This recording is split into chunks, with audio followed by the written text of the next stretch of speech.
নমস্কাৰ বন্ধুসকল,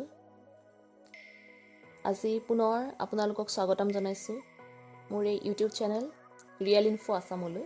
আজি আপোনালোকলৈ লৈ আহিছোঁ খ্ৰাইষ্ট ৰিডিমাৰৰ বিষয়ে কিছু তথ্য। আশা কৰিছোঁ আপোনালোকে ভিডিঅ'টো শেষলৈকে চাব আৰু কেনে পালে কমেণ্ট ছেকশ্যনত জনাব। তেতিয়াহ'লে আহক আজি ভিডিঅ'টো আৰম্ভ কৰোঁ।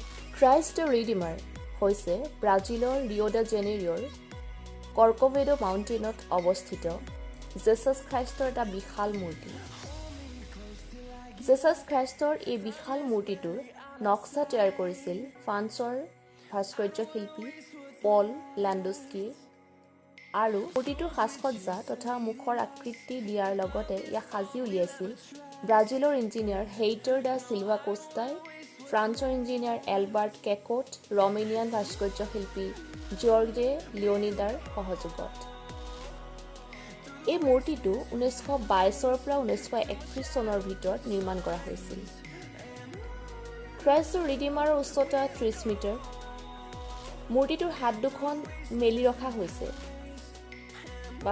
ইয়াৰ বাবে মেলা হাতৰ সৈতে মূৰ্তিটোৰ প্ৰস্থ 28 মিটাৰ।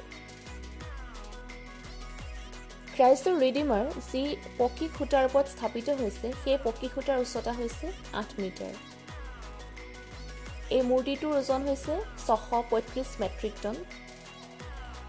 খ্ৰাইষ্ট ৰিডিমাৰক 2007 চনত পৃথিৱীৰ নতুন সপ্তম আশ্চৰ্যসমূহৰ এটা বুলি মনোনীত কৰা হয়। খ্ৰাইষ্ট ৰিডিমাৰ মূৰ্তিটোৱে সমগ্ৰ বিশ্বত খ্ৰীষ্ট ধৰ্মৰ ধ্বজাবাহক ৰূপে প্ৰতিষ্ঠিত হোৱাৰ লগতে ৰিঅ' ডা জেনেৰিঅ' তথা ব্ৰাজিলৰ সাংস্কৃতিক কীৰ্তিচিহ্নৰ ৰূপতো প্ৰতিষ্ঠিত হৈ আছে।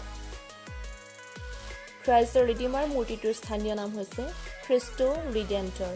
খ্ৰাইষ্ট ৰিডিমাৰ সমগ্ৰ পৃথিৱীতে খুবেই জনপ্ৰিয়। ইয়াৰ জনপ্ৰিয়তাৰো কিছুমান কাৰণ আছে। আহকচোন আমি জানো এই কাৰণসমূহ।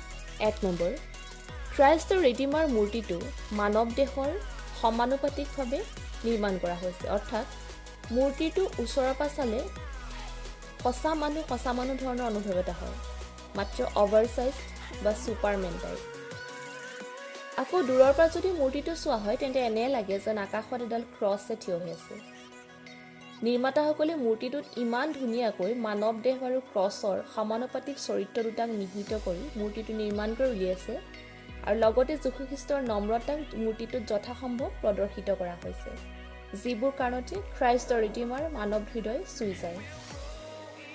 2 নম্বৰ, খ্ৰাইষ্ট ৰিডিমাৰৰ নান্দনিক সৌন্দৰ্য লুকাই আছে ইয়াৰ ডিজাইন আৰু ইয়াত নিৰ্মাণত ব্যৱহৃত পদাৰ্থত।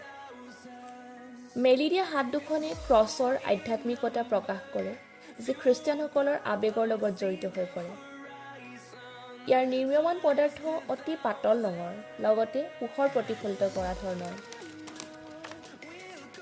সেয়েহে এই মূৰ্তিয়ে দিনত সূৰ্য পোহৰ, ৰাতি চন্দ্ৰৰ পোহৰ প্ৰতিফলিত কৰে, লগতে চাৰিওফালে থকা আন পোহৰসমূহো।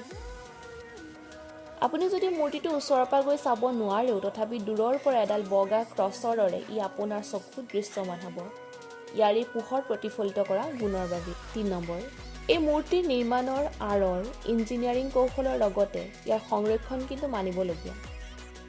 ইমান এটা বিশাল মূৰ্তি, তাকো এটা থিয় পাহাৰৰ শিখৰৰ ওপৰত, ইমান সহজ কথা নহয়। জানেনে মূৰ্তিটো নিৰ্মাণৰ বাবে ব্যৱহাৰ কৰা লোহাৰ সজ্জাবোৰ যিবোৰত কংক্ৰিটৰ লেপন দিয়া হৈছিল সেইবোৰ ৰেলৰ সহায়ত পাহাৰৰ শিখৰলৈ নিয়া হৈছিল।